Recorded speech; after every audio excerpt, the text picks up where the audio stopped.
Hello, beautiful moms and entrepreneurs. My name is Sharice Walker, and I'm your host of the Unbreakable Mompreneurs podcast. This is a place where we come together to learn, grow, and inspire. So sit back, relax, and let's get started. Hello, Unbreakable Mompreneurs. We are with another guest of mine that I think she is going to be gold. And this is someone that you really need to hear about if you don't want to have to pay as much taxes as you probably are, and you're a homeowner. So let's get to it. We have Sally Gimon with us. And Sally, why don't you introduce yourself? I appreciate you having me on the podcast, Sharice. Thank you. I am a real estate investor, and in 2019, working full time, I wholesaled 7 properties. I knew about capital gains and I saved some money. Well, my CPA called me and he said, "You've got to come in because my tax rate went from 22% up to 24%, and I didn't save enough money for taxes." Whoops. I had paid off $184,000, paid off my house. I had to take a HELOC out on my house to pay my tax bill. Wow. At the same time, I don't know if you remember this, Amazon was supposed to go into New York City or Long Island, and they backed out because Long Island was giving them tax benefits. I'm like, well, if Amazon can save taxes, why can't we save taxes? I went back to an article I read on the Rockefellers. Their trust is called The Office. It's 7 generations old and almost 400 people saving taxes. It took me 5 months to find the law firm. I'm a representative of the law firm. I teach in my real estate group how to save. The beneficial trust will save capital gains, interest income, dividend income, rental income, and royalty income taxes. And then the business trust is for U.S. business owners or 1099 income earners. And legally, I can say you'll save at least 90%. Most of my clients are 90 to 95%. You never want to be at zero under federal taxes. And in states with state income taxes, you'll save 43 states, you'll save the state income taxes too. And my goal is to help as many people as possible because we're not taught this in high school, college, university, or anything. Wow. So let me get this straight. You were not happy with how much you had to pay in taxes. So you just went and found out how on your own, and then you went and found a law firm that could help you, and now you help people. That is amazing. Correct. Correct. It's funny because I found the law firm. I called this law firm, and the guy's like, "We don't do this," and he hung up the phone. I don't know about you, but I normally don't answer phone calls that I don't, it comes in like there's a phone number, and if I don't know the person, I don't answer it. I picked it up, and it was an agent, and he told me he could help me. So I started both my business and beneficial trust September of 2000. I've saved 6 figures since then with my real estate, my online businesses. And I said to Richard, "Hey, I would like to become an agent too, to start telling it my real estate group." And he's just like, "Sign this paperwork. We're going to do monthly trainings. It's with the law firm." And I'm like, "I'll do that." I mean, this morning, a true story, I just talked to a husband and wife who started their cleaning company here in Charlotte. It's a year old. They're going to save over $25,000 a year in taxes. And the husband's like, "We could buy a new floor scrubber." The wife's like, "No, we're going on vacation." That is incredible because we actually have several homes that we're thinking about selling so that we can use that money to pay off our home or to invest in other multifamily and other things like that, right? And just because we have a ton of equity that's sitting there. I'm having a hard time without going into it because that's a lot of income that we make every month. But at the same time, it's holding us up. My husband's it's become, my husband wants to sell. I don't want to. So anyway, I keep using the excuse, capital gains. We're just going to have to pay half of it to the government. And so what you're telling me is that I don't have an excuse anymore. You can go to your husband and say, "I found a solution for us, honey. You owe me." So correct. Before we got on, I was telling you I have a chart because there's 4 ways to file taxes: single, married jointly, married separately, or head of household. Unfortunately, single is the most expensive way of going. Yeah. So in Utah, if you're making $80,000 a year and you're single, with federal income taxes and state income taxes, you would save $15,107 a year. That's your money. Pay off your mortgage, buy a new car, save for retirement, take your family to Disney World, you'll give to a charity. It's your decision how you spend that $15,000. Wow. Yeah. So talk to me more about some other ways that you've helped clients, because not all of my clients are real estate, they're just entrepreneurs and many other businesses. So what are some examples of things that you've done with your clients? Last week, I get this weird message on TikTok saying, please call me tomorrow at a certain hour. And, it's just a TikTok handle. So I call the phone, the guy answers, and he goes, who's this? I'm like, it's Sally. You told me to call. And he's just like, I did. And I'm like, from TikTok? He goes, that's my wife. He's an independent truck driver. He drives from Reno to all over California and Arizona and things. With the Spendthrift Trust for a full year, he and his family would save $55,030. And Nevada doesn't have state income taxes, and he's just like, send me the contract. And then I have an affiliate program. He's like, I'm in a truck stop, and I know at least 6 other independent truck drivers right now that I can see. I'm like, you tell each one of them, and they get a trust, you get paid $600. Amazing Wow. thing. Wow. Um, Another a situation I have, my favorite pizzeria here in the Charlotte area, New York style pizza. Have you ever had New York style white cheese pizza? Excellent. No, I need to. It sounds delicious. Well, this is last February. I took my friend Ingrid. I'm a real estate investor. I was showing her, taking her door knocking. We showed up on a Saturday afternoon, 2 o'clock in the afternoon, and sat there and chit chatted over a pizza. As we're getting up to leave, Roberto, the owner's like, can I have your business card? A week later, I meet Roberto and Marianne.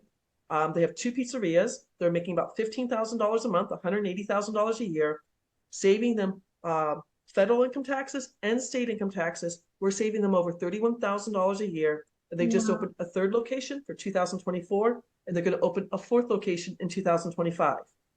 With the Spendthrift Trust, the Business Spendthrift Trust, when they retire, they're going to leave 2 pizzerias to one child, 2 pizzerias to another child. And there'll be no inheritance tax, and then their children will save 1099 income also. I mean, this is what the Rockefellers, the DuPonts, the Carnegies, US presidents, they know this information, but you and I, Cherise, we're not taught it in high school or college. I No. mean, this is why I appreciate you having me on your podcast.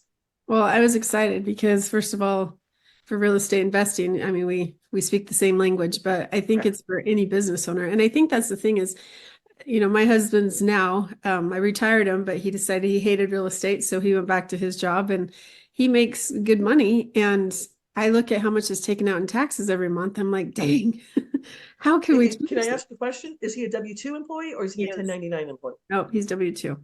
I can't help W-2 employees with the Spendthrift Trust. I'm sorry. Okay. No. Because they have a different taxes, FICA and everything else. This is, you'll when you're a 1099, you're in charge of your salary. But especially if how many houses were you going to sell? 3 houses? Uh, we have 4. Yeah. Or Mhm. long-term capital gains, just so you know, are it's more than a year. They'll either be 15% or 20% on your profits. So like, let's say you bought a house of 100,000 Mhm. 10 years ago, it's now worth 300,000. Your $200,000 in between that investment property, that's what you pay Yeah. either 15 or 20% on. It could get very expensive. Yeah. I had a client once that she sold 2 properties and they were elated when they got their check, but didn't realize, I mean, she said they spent about $55,000 in taxes. And Yeah. this was several years ago where they made about 100,000. So, I mean, they paid almost 50%. That's not 50%. I know, but you know what I'm Right. talking. She said that But it it's was, still, and the situation is, let's say you sell it March of 2024. You're not going to pay those taxes until April of 2025. And right. you're like, what do you mean I owe money now? Yeah. It's like a rude awakening. Yeah. Another thing, since you're in real estate, are you familiar with a 1031 exchange? Yeah. Hmm. The only thing the 1031 exchange does is kick the can down the street. So you Right. don't have to pay your capital gains. Exactly. I have had at least 15 phone calls with adult children whose parents are incapacitated. Maybe they had a stroke or a heart attack or something. They Hmm. sell a property and they don't know there was a 1031 exchange on it. Oh, All those capital gains come due. And they're like, what do you mean I wow. owe the federal government $79,000? I'm like, yeah, I can't help you. But future, I can help you with the future stuff. So, what if I have a property where my mother-in-law, it's paid clear and she doesn't want to have to do anything anymore. So she just wants to sell it, but the family doesn't want to because it's their family childhood thing. Um, so if she were to pass away, like, you have the inheritance tax, you have different taxes, but what could you do to prevent having to pay so many taxes? Great question. If, let's say you start the trust, you and your husband are the trustees, Hmm. you get to decide who are the beneficiaries. Your children, you could put your mother-in-law in there, everything else. If your mother-in-law, let's say she becomes a beneficiary, Hmm. she's her independent person in the trust, she can put her house into the trust and she can say, I'm leaving this house 33% to one child, 33% to another child, 33% to the third child. Or she can say, I'm leaving 90% to one child, 10%, 5% to another child, 5% to the third child. It's her decision. The full Hmm. name of the trust, so you have it: irrevocable, discretionary, non-grantor, um, irrevocable, complex, discretionary, non-grantor spendthrift trust. Discretionary Great. is whatever the trust says it is. Hmm. Nobody can contest it in court, like contest a will. So whatever she decides how to break it up, and then you don't have to worry about inheritance tax. You don't have to worry. You still have to pay property tax. I can't save that, but if you decide you're going to make it an Airbnb, if you Hmm. decide you're going to put renters in there, you'll still save all those taxes as long as you have the beneficiary trust. Correct. Wow. Good to know. So what you have, it's called a beneficiary trust, is what you have. Actually, it's the Benson Financial Trust. Paul Benson was a Harvard law professor 76 years ago. He wrote 5 different trusts. So there's the business trust for U.S. business owners and 1099 income earners. Okay. There's the beneficiary trust for all U.S. investors. There's a senior trust for anyone who's over 65 and is making too much money. If you make more than $91,000, it can affect your Part B of your Medicare. There's a charitable trust for a 501c3 company. And then the fifth trust is a mineral trust if you have Mm. oil rights, coal Right. rights, things like that. So each trust is very, how do I say, very independent. They're written differently to save the taxes for what the trust is for. Wow. That there's 5 different types of trusts. Like I was familiar with several, but I didn't know. Like, so I have multiple businesses. And so each one of those businesses should have a trust, is what you're saying. Nope, No? it's a family. So let's Okay. say, personally for me, I'm not saying you have to bank with Wells Fargo, but Right. I have 22 different accounts at Wells Fargo. Some of my accounts are notes. That's interest income. I've got 12 notes. So it's by the address, Maple Road. This is White Oak Road, different things like that. But the overall is a trust. So you Okay. could do the same thing. So let's say you have an Amazon store, Mhm. then you have an Etsy store, and then you have a Shopify store. You can have 3 separate accounts. Overall, it's all under the same EIN or employee identification number, Mhm. and the money is just going into different accounts so you can keep track of what's going on. Because one of my notes, I shouldn't say this, but we're going through foreclosure right now with them because I can prove they haven't paid in 4 months. Mhm. Yes, that's never fun. I understand. Correct, correct. And my banker at Wells Fargo, every time he sees me come in, he's like, "Let me clear my calendar. I know what you're going to ask me to do." So you talked about you were a real estate agent. With the market changing right now, my last 3 houses, instead of wholesaling them or renting them, I'm doing seller financing, and so I do have a mortgage on 2 of the houses, and doing so I have a different bank account they pay, but all the money is going through my beneficial spendthrift trust, if that makes sense. Wow, there's a lot of information here. Yes, And so, what would you recommend if somebody wants to find out more information? I appreciate that question. I'm inviting anyone who wants more information to set up a 30-minute tax breakthrough session with me. I take them out to a free website called NerdWallet. I show them the formula for taxes. Mhm. Again, with just to give you an idea, how do you hold your 4 houses right now in LLCs? So each one's in an LLC and then it's in a trust. But yeah, In a family trust or in a yeah, irrevocable family trust. So I'm wondering if okay? it's set up incorrectly or not. But yeah. I, again, the 5 pillars, if it has it, fine. Yeah. So if it's holding an LLC, I can almost tell you it's a family trust or it's a living trust. Living. It's not the same Living. thing. Yeah. So with the trust, it's going to save you 4 ways. Number 1, taxes year after year, generation after generation. Number 2, keep your information completely private. Your LLC in Utah is different than my LLC here in North Carolina. That's statutory law. 40% of all LLCs can be sued every year. You just go out to the Secretary of State or the Corporation Commission and research the LLC. So number 3, all lawsuits become frivolous. And then the 4th thing, are you aware of the 2024 Corporate Transparency Act from the Treasury Department? Yeah, and that's something that we actually need to talk more about, but yes.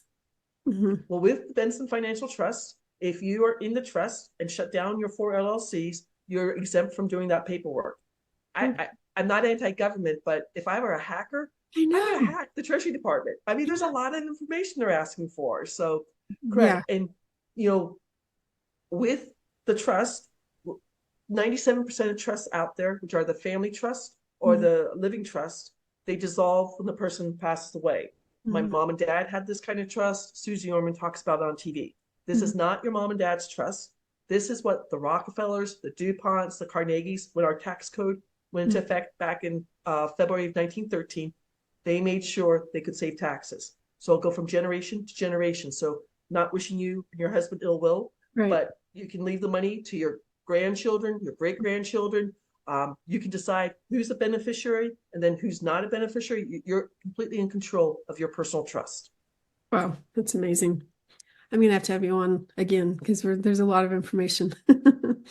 So I talk fast, so I have to apologize. No, you're fine. No, it's great. It's because there's so much information, you know, and I think that that's why we hire somebody like you who's a specialist and an expert, because if we were to try to be an expert in everything, you can't, you know, tax laws are changing, things are changing. And so when you hire somebody who only focuses on that, that's why as a real estate agent, I sell a lot of homes. So hire me to be able to just buy or sell your home because I know how to do that. You know how to do taxes, you know how to do, or you're working with the people that do and making sure that we have an expert. So I think that that's the important thing, that it's worth a 30-minute call to talk to you. Exactly. You know, my story, my first property, I bought it in July of 2020. I didn't start my trust until September of 2020. So 2 simple bill of sales that I get notarized. I moved it. It was an auction house. When it finally went to auction in August 28th of 2021, I knew I bought for $20,000. It was going to go to auction for $50,000. It went up to over $64,000. But on that first property, I used 24%. That's my tax rate. I saved $10,358. That's my money to put back into real estate and do it all over again. And you know, even like your 4 houses you have now, you'd have to change the bill, the deed on the house to the trust name, but it's easy to do. A little bit of paperwork, but it's easy to do. That's fantastic. Well, Sally, thank you so much. If Unbreakable Moms, you need to book a consultation because let's save money. That's what we talk about. And you work so hard to be able to earn it. Now let's work so hard to be able to keep it. And so please, please, please take a minute and book a call with Sally. So Unbreakable Mompreneurs, anything else you'd like to say to them? I appreciate you having me on the show, and just keep going. I mean, mompreneurs are the backbone of U.S. businesses. I agree. So have a great day. Talk to you later. Beautiful moms, remember, you are unbreakable. Keep illuminating the world with your strength, pursuing your dreams, and reveling in the splendor of motherhood. This is Sharice Walker, bidding you farewell for now. Stay tuned for more empowering conversations on the next episode of the Unbreakable Mompreneurs podcast. Until then, keep shining bright. Signing off with love, Sharice Walker.